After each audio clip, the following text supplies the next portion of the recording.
Hi pals, it's me Artie there in pronouns only, and this video I'm talking about how American crime shows have become a little bit camp recently. A little bit camp. A little bit camp. So you know that I ingest kind of a concerning amount of crime and medical dramas, just in general, all year, all the time. Because there's nothing else to watch. Like there's nothing else to watch with decent marginalized representation.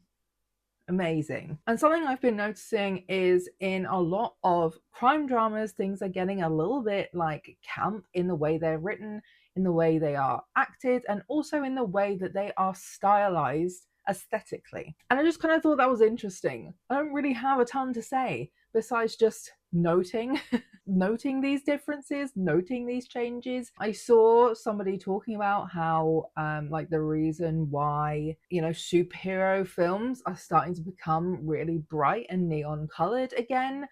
And that's because, you guessed it folks, the rise of fascism. People are big depresso about existing in the world, and they need a bit of hope, including in what films are looking like. So I think this might have a little bit to do with that as well. So the main shows that I will be talking about from my own experience watching them are Will Trent, Only Murders in the Building, The Residents, and Death and Other Details. These are also like I said, specifically American crime shows. I'm withholding the term crime drama for this video because, but yes, they are crime dramas, but they kind of just don't feel so drama-y anymore. They feel kind of campy and a little bit like they're picking up what I can't, Jessica Fletcher maybe, for example, Midsummer Murders, like kind of the old UK crime shows, murder mystery shows. It's also something I've noticed in a couple of other countries as well, because I've watched definitely campier crime shows that are emulating that sort of older style of murder mystery sort of show. I can't think of any of the names right now off the top of my head. There's one in New Zealand that I used to watch. But I think the main difference between those, like other countries' versions of the sort of campier crime drama and the American ones, is that the American ones all seem to have some kind of like vintage aesthetic. And I think that's also probably to do with the rise of fascism and the rising conservatism. Because if we go through my little list, Will Trent has like quite a 70s feel in how the characters are dressed, as well as sort of the toning of the shots, but also a lot to do with the set design. Even their own homes aren't particularly modern looking, but it is very much set in present day. They all use iPhones, you know, they have present day amenities. So it's definitely like an aesthetic choice over a setting and writing choice. Only Murders in the Building, even though this one looks a bit more modern or feels a bit more modern, there's definitely like a heavy feeling of, I think, like the Midsummer Murders, especially, you know, our youngest character is called Mabel and is always being spoken to, and her name always spoken about like she's an old lady, or confusion of why she was given an old lady name. And while she mostly dresses a bit more, you know, 2025 present day vibes, there is still that kind of flair of something more vintage, and especially with the backdrop of I think where they all live is the Arcadia in New York, you know, like a really iconic, really old building. And then as well, our other two characters are older gentlemen, who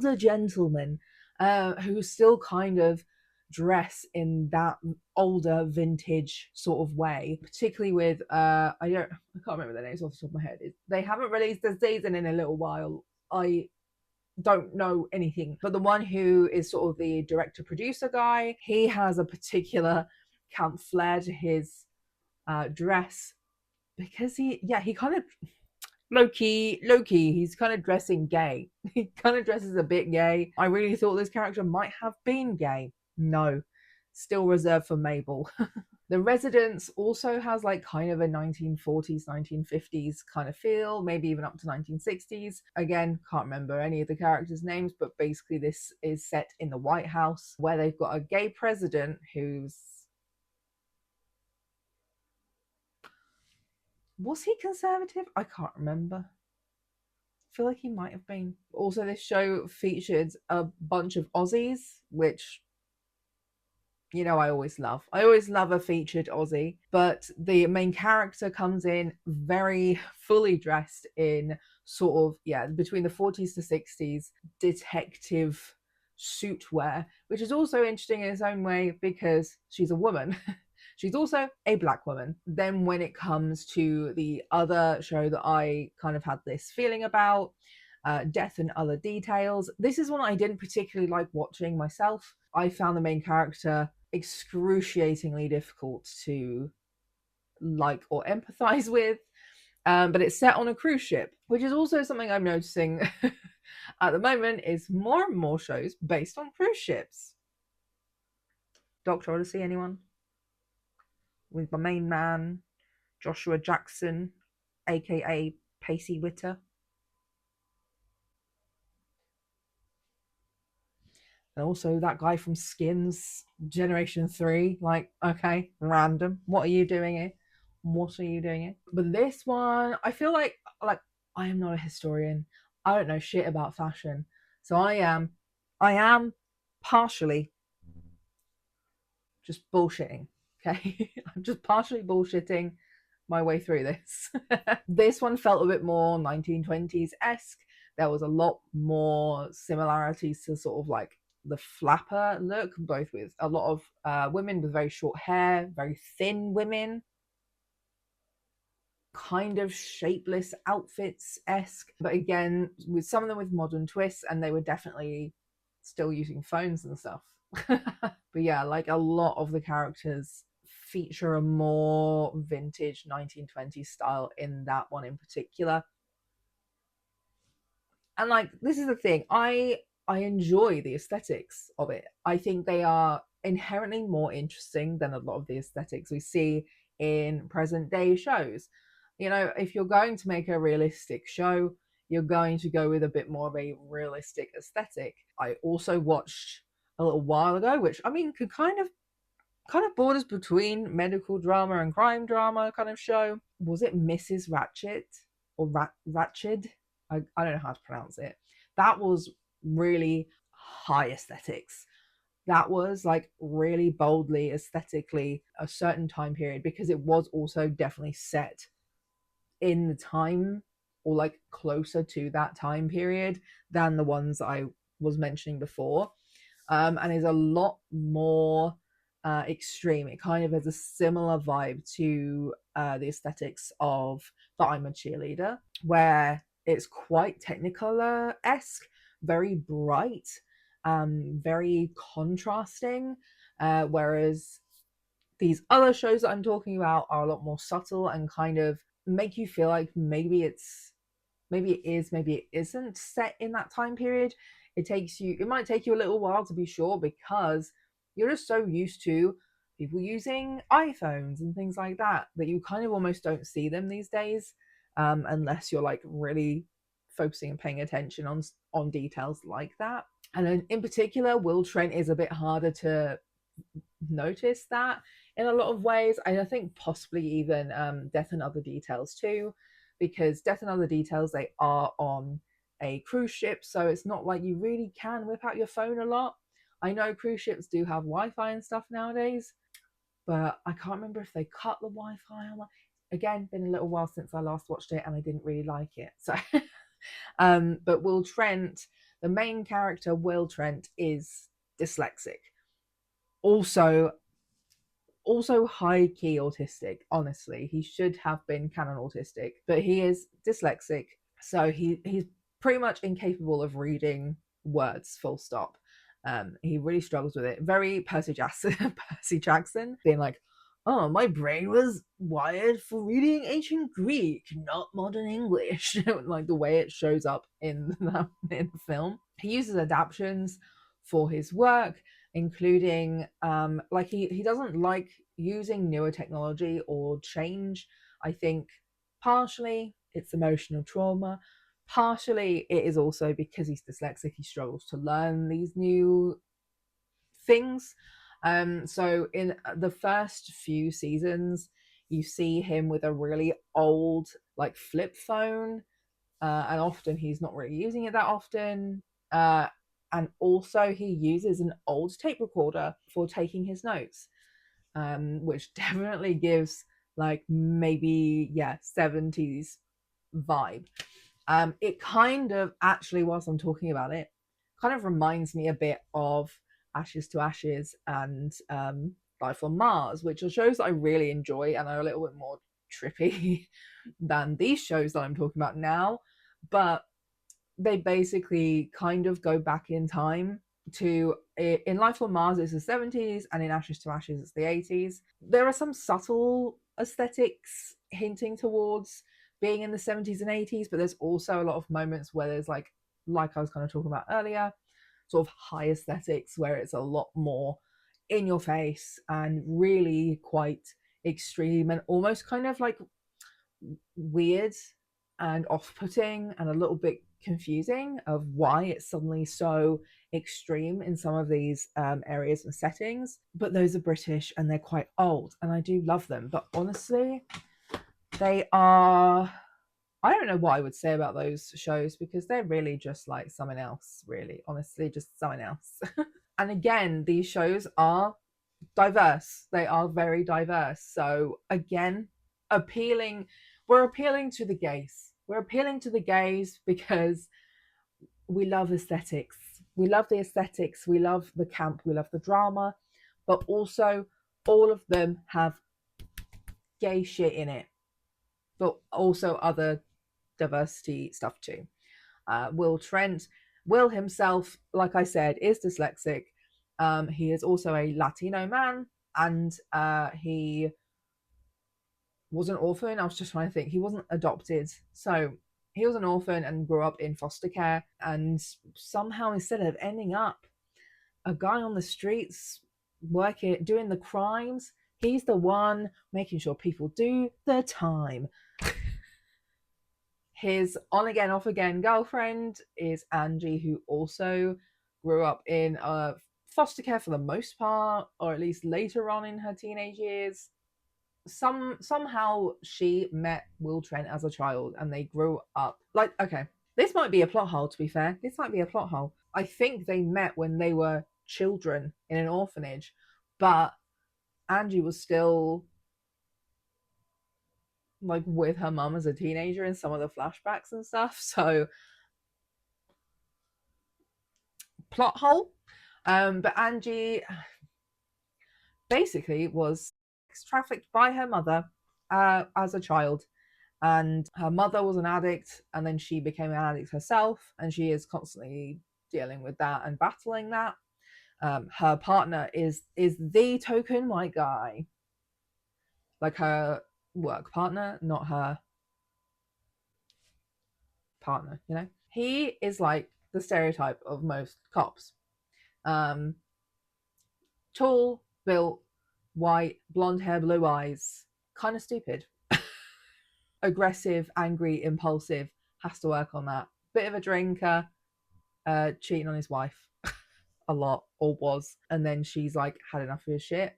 And there we are. That's when he starts to learn to not be a typical white guy through the course of this show. And then we also have Faith, who is a young black woman. In one of the seasons, she says she's 33. She also has a son who is 18 years old.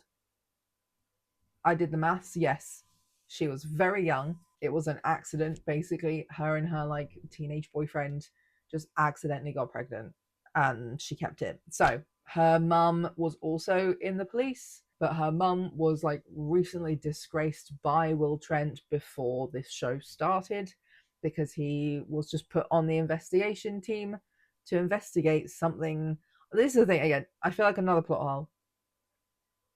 I thought it was to investigate her, but it was to investigate something else going on that she reported, and she somehow lost her job. I don't get it.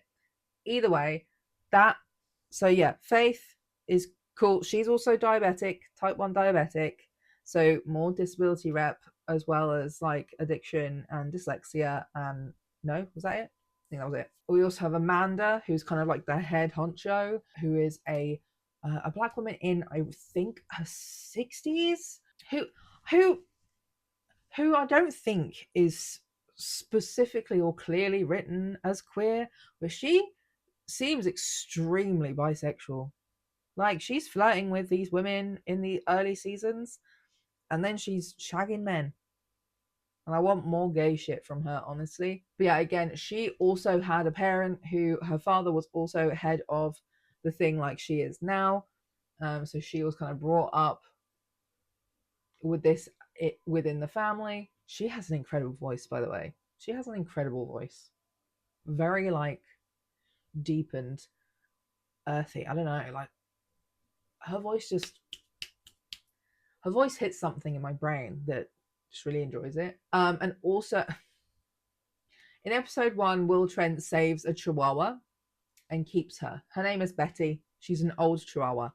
But then also, in one of the early episodes, he kind of helps and rescues this kid who is technically, I think, either late teens or early 20s. Their name is Nico, and they are actually a non binary Asian person.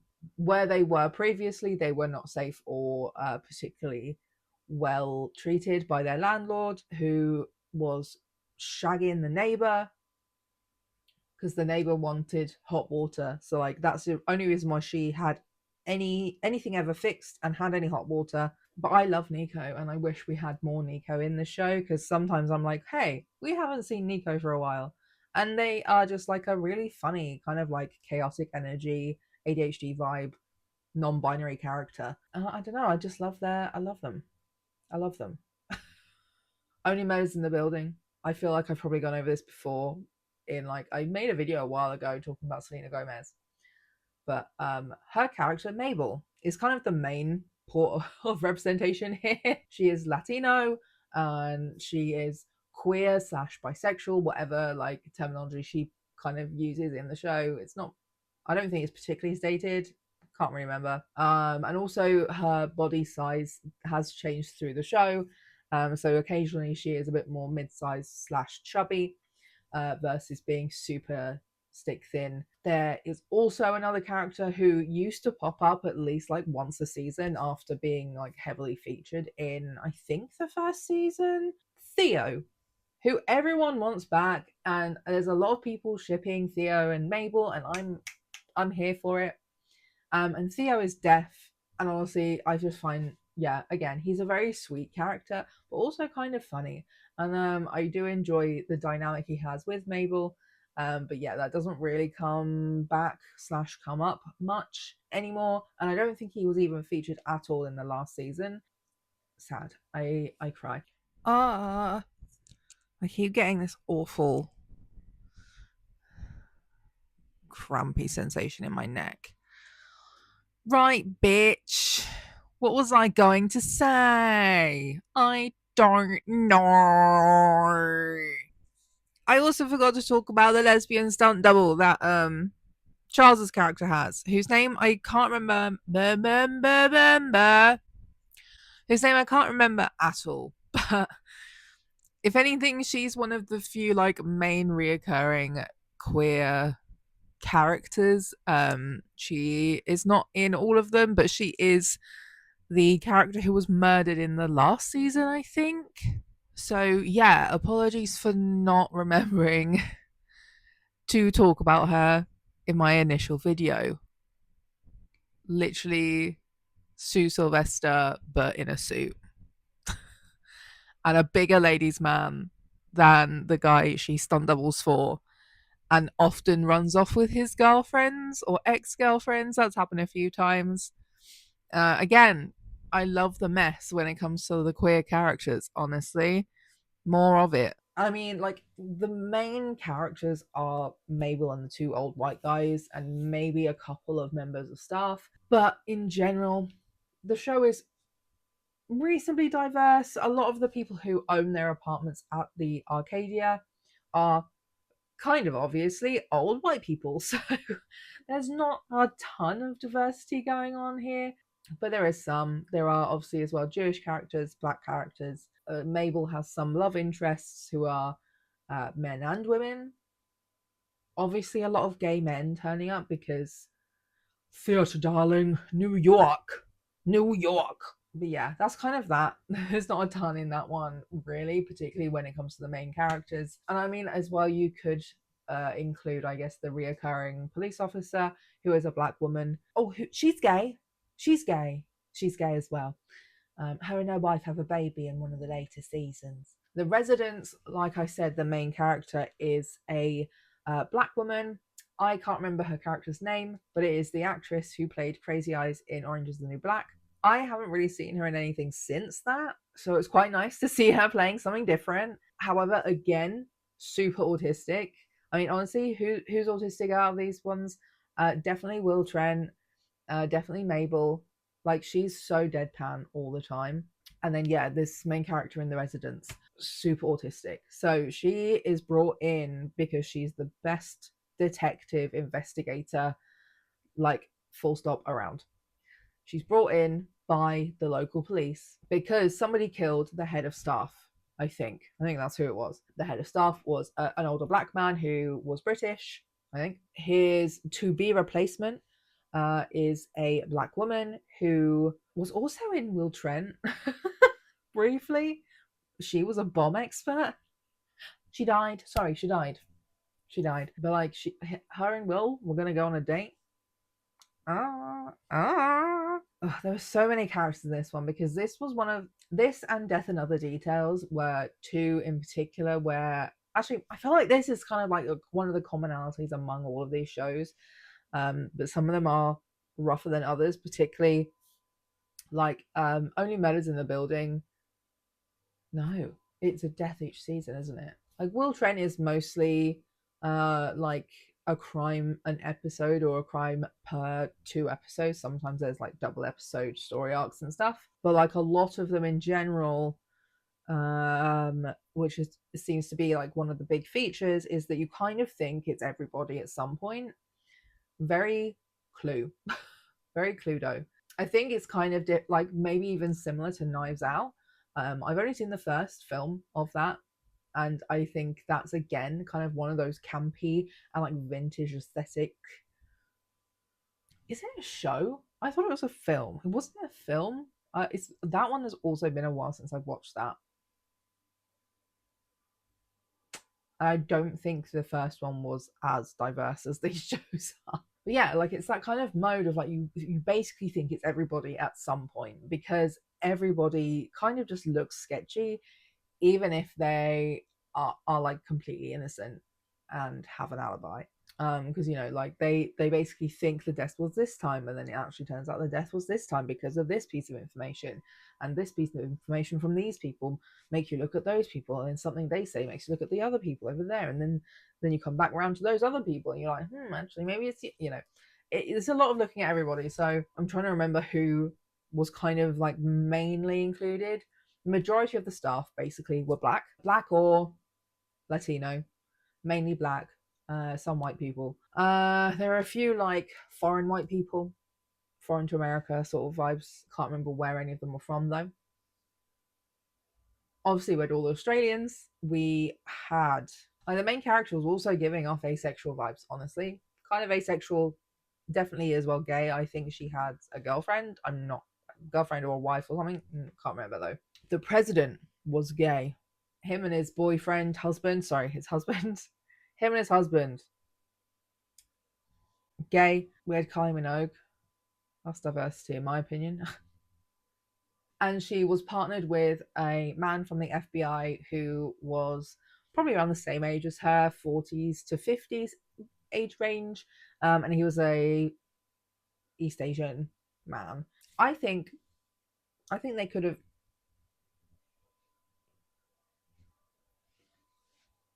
had a thing going on, but they didn't, and I am sad. And they're not bringing it back, apparently. So yeah, she has to work out who did that in one of like the biggest nights of the year or like something, there was like a big event on. So like she literally would not let anybody go home. Everybody had to stay there overnight while she interviewed people and looked for evidence and stuff. And then at some point she fucks off and comes back after a holiday and to finish and solve the crime. And then death and other details.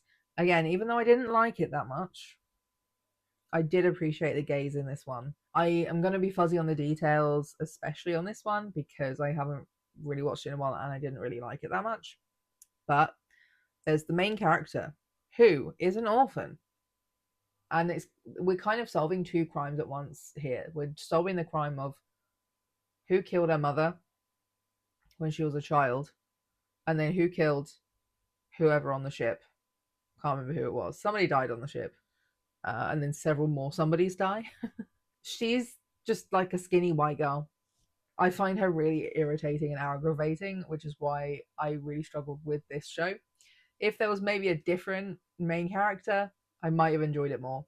She's partnered with this old guy who was investigating her mum's murder when she was a child.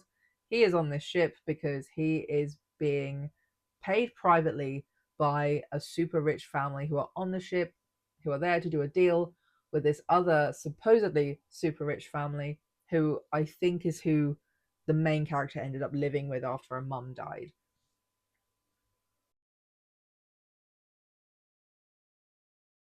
So the family that the old guy's now working for are an Asian family, an East Asian family. The granddaughter is, I think, a lesbian. Either way, she's queer, and she has a history with the daughter of the other family, who is married to another woman who's kind of like, she's considered cray cray. She's considered crazy as fuck. Why? I don't remember. She's kind of weird. Like, I'll give him that. She's a bit weird. She's a bit weird. Doesn't really speak, but honestly, I just think she doesn't like her wife very much, and she knows her wife has been cheating on her with the ex. But like, I think she might have been cheating before that as well. I don't really remember. Ugh, made myself dizzy. So like, that's one thing I did enjoy about this particular plot, is that there was a lot of messy lesbianism. I don't feel like enough shows lean into like the messy gay stuff enough. So yeah, it was really messy going on in there. The ship has kind of also been taken over and everyone is like a hostage, and I can't remember who she was. There's a black reverend and then a black mayor lady who I don't know what she's mayor of or why she's on this ship, but basically she's shagging the brother of the lesbian of one family when she definitely shouldn't be. She's also doing coke with him. She's doing drugs with him, but also the reverend is fucking their mother because their father, I think, has alcohol induced dementia. So this is the aspect I like about like these camp crime dramas, is that everyone is a mess. Everyone is messy. Everybody is a fucking mess. And I love to see it. I think it's yeah, definitely a particular flavor of television. But so I think that, yeah, my main point is basically what I literally said at the start of this video, is that I think we're seeing, particularly coming out of America, or will be seeing a lot more media that has some like weird aesthetics to it to kind of distract from things, to kind of take you away from the real world settings of these shows, to kind of give you that distance, because I think they're starting to realize that actually people aren't so much enjoying crime dramas anymore, especially the really dark and hyper realistic ones. People don't want that anymore. People are depressed. People are sad, disillusioned, hopeless. So they are kind of putting a little flavor in there. They're putting a little bit of flavor. They're putting a little bit of unseriousness. They're putting that camp to it, both with like how the characters are, because like I said, a lot of the characters are just plain messy with zero reason. Like they don't need, why are they doing that? They don't need to be doing that. They don't need to be doing that, but they are. But they are. That, as well as like certain plot points and the ways people react in those moments. And there's a lot of like quippy little silly one liners, you know, that aren't really ever in more traditional and serious crime dramas. I think we have a few shows in all countries kind of leaning into like the campiness of that aspect, the writing and the acting, but we haven't really gotten to that point of like an aesthetic to it as well that also emulates some kind of vintage period of time, but not actually being set in that period of time. So yeah, people want to see something that has some like cute aesthetics that we aren't seeing in other shows in general, but especially crime shows. We're seeing, you know, everybody dresses the same, or everybody's in, you know, work casual, kind of like business casual vibe, and it's just kind of boring. I don't want to see another fucking blazer. I don't want to see a blazer and a t-shirt or like a shirt. I don't want to see somebody with their like shirt sleeves rolled up and in their slacks. I don't want to see that anymore. I think this is why, as well, there is such an intrigue around the White Lotus too, because there's definitely some crime slash criminal aspects in that show. These gays are trying to murder me. But instead of, like I was just saying, slacks and a blazer, it's fucking rich people in their holiday clothes and hotel workers in whatever poor tacky uniform they've been given. Yeah, it's still giving the same drama, just without necessarily always the actual police. I want to see people in fun little, uh, vaguely, vaguely historic fits, like, you know, which aren't always even particularly bright, but they are eye catching. Will Trent is always in a three-piece suit, and when he's not, it's kind of weird. We also see a lot of like flares and sort of mustard yellows and oranges in that show. It's based in Georgia, so I also kind of think it's a little bit of like South Country color gradient in that. Only Murders in the Building is a little bit more luxurious and refined. The Residence is kind of similar to Will Trent in that it's not necessarily as bright with all of the characters, but it is very, I don't know what I was saying now. Like, I think her and Will Trent would have made really good friends because they're both like walking around in these crazy three-piece suits. She also fucking loves bird watching, which seems like such a random hobby to give somebody. But that also feels kind of vintage. The hobbies they give people feel really vintage. And everybody else, for the most part, is either dressed in a uniform or in like really, really formal attire because it's like that big grand event thing. And obviously, generally, the decor of the White House is kind of older and vintage. And then as well, when it comes to Death and Other Details, Death and Other Details, like I said, is more closer to 1920s sort of attire. A lot of the women are very stick thin and have kind of baggy but very short dresses, or occasionally they'll be in like a jumpsuit or a suit, which kind of give, I don't know, they give kind of female husbands vibes. That is a book reference, even though I've never read it. And like the main character has got this micro blonde micro fringe, and like she needs her hair sorting out, to be fair. Like, I was so distracted by her hair a lot of the time. I can't even remember what it was that was wrong with her hair, but something was going on. I think it was too long. Like, it was kind of like it looked like a growing out bob. It needed to be more here, but it was sort of like somewhere here, so it kept like flicking around, looking really just not good, bad. But one of the other lesbians had like a much shorter bob, and then the other one I think was more of like a cropped pixie cut with like kind of curls that feel very 1920s. Everyone else, in my opinion, was boring and ugly.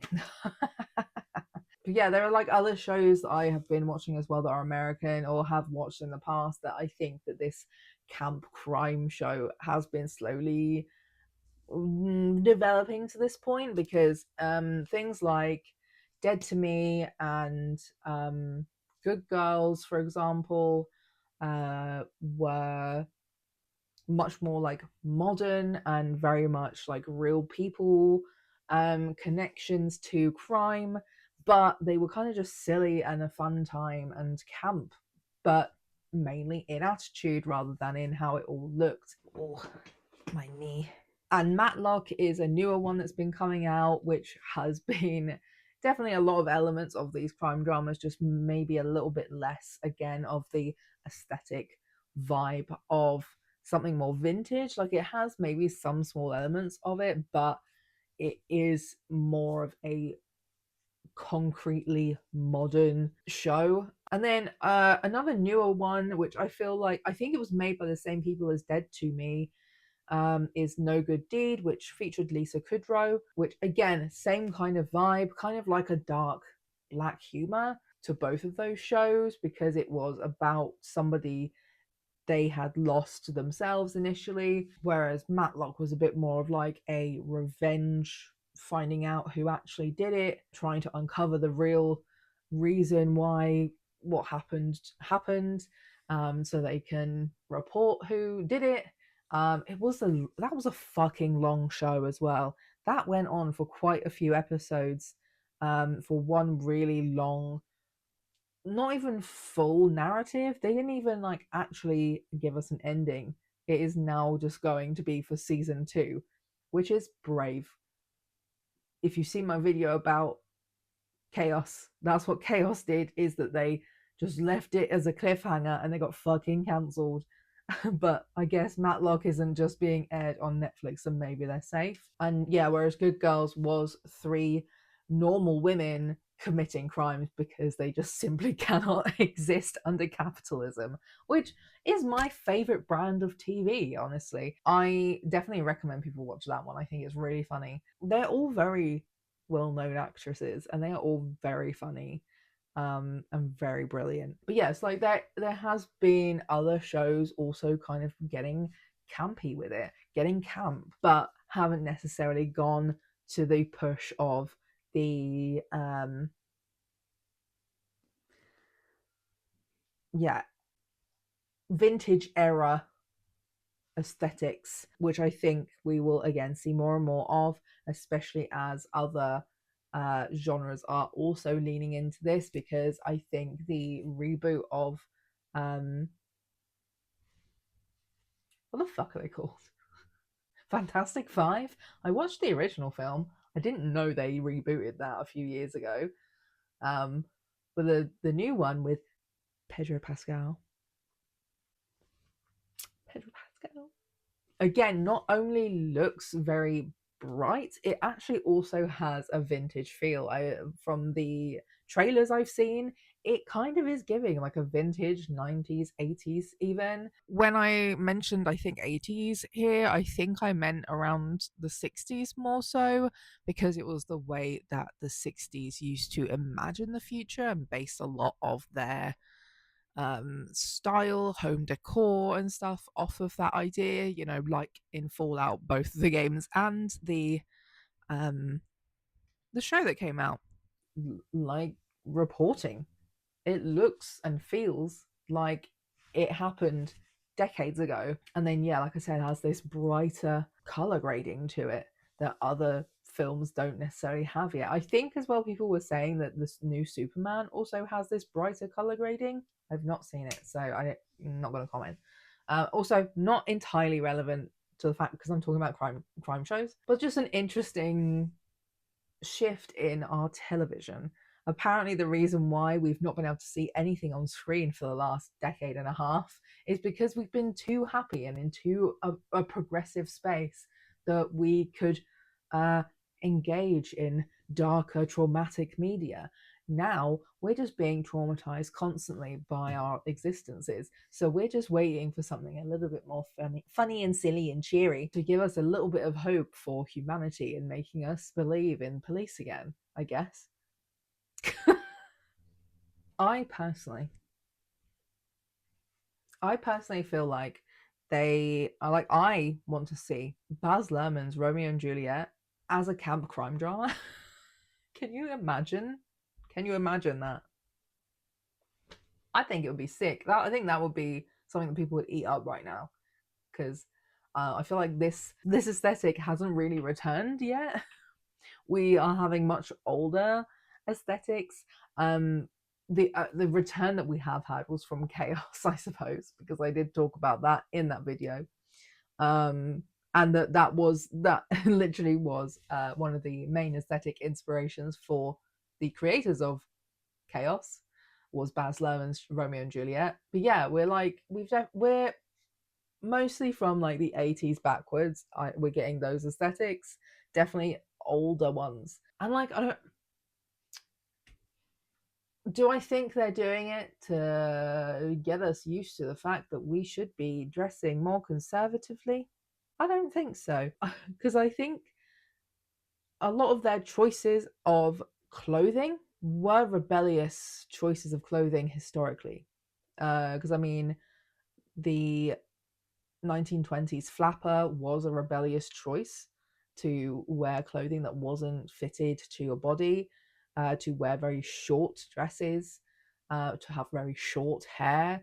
They were all very rebellious acts. The 70s aesthetic was a lot about like equality for women kind of things, sexual liberation.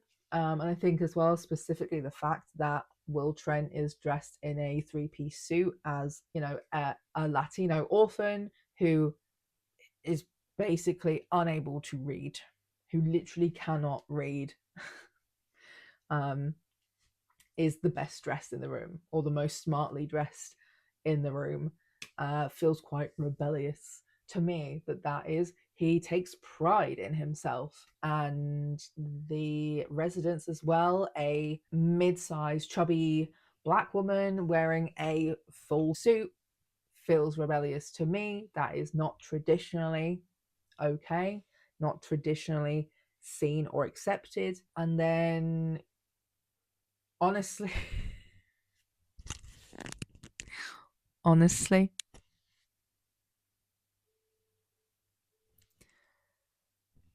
Mabel Mabel's costume, Mabel's wardrobe is a fucking mess. I think she looks awful 97% of the time. It's a fucking mess. It's awful. So to me, that's rebellious. Dressing ugly as fuck, so gay. All the gays dress ugly as fuck. That sounds about right, babe. Sounds about right.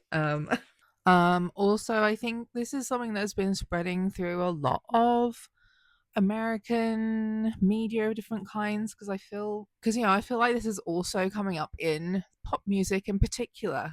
You know, I mean, Halsey did a whole album where she, the great uh, something or I don't know what the fuck ever, but she dressed up as a bunch of different iconic musicians, artists, etc. You know, Sabrina Carpenter is a big one. She's very like 60s to 70s Betty Boop esque camp vintage. Chapel Roan has also leaned into vintage aesthetics at times, but she always is camp, regardless of the aesthetic she's pulling at the time. Also, the attempts at capturing this kind of success that's not really going very well. Like Sydney Sweeney is often being compared to Sabrina Carpenter. Personally, I don't think there's any way of comparing them except from they're both blonde white women. But she's kind of leaning into almost a vintage, all American, white supremacist vibe.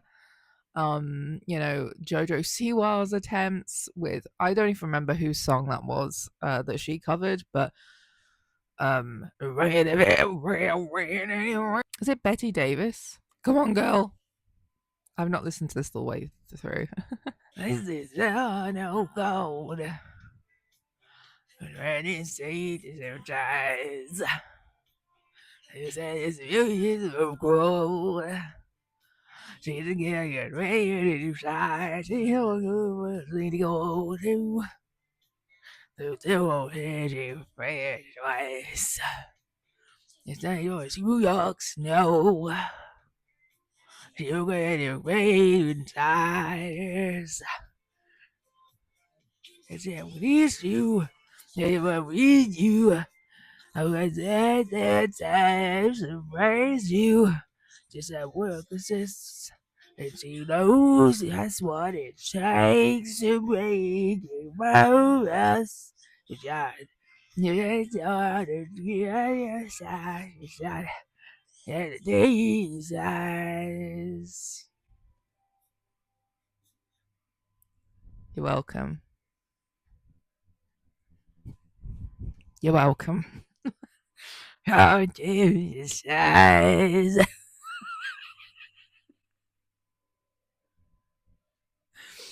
Anyway, I feel like shit. I'm going to go back to laying in the dark and editing this video. So, I don't feel like I have any further or particular analysis I want to get across. If I do, I guess I'll just have to add that in editing because I don't know. I made some notes that I am not using at all because they're on my phone. Again, I can't. So, that's my video for this week. I've mentioned a few of my old videos as well that you could watch. There's the one talking about the fat phobia that everybody treated Selena Gomez with, as well as the video talking about chaos and it being fucking cancelled and how bad that was. How terrible of an idea that was to cancel a show with such big cliffhangers. I've probably mentioned some other things too, but you can watch one of those. Those are fine. If you go and watch those videos, that will really support my channel. Don't forget to like, comment, and subscribe as well. Feel free to give me other recommendations for shows to watch or shows that you want me to discuss. And please specify, because sometimes people's comments, I'm not really sure what point they're referring to in the video that they've commented on. I'm a bit like, that you had your okay, I'm gonna sneeze.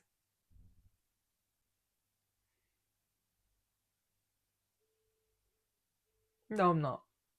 I feel like I need to sneeze still. No. So yeah, some clarity with what you're actually referencing in the video, or if your comment is a recommendation for me to watch, will be so helpful. Thank you. So yeah, that's it from me this week, and I will see you next week. Bye.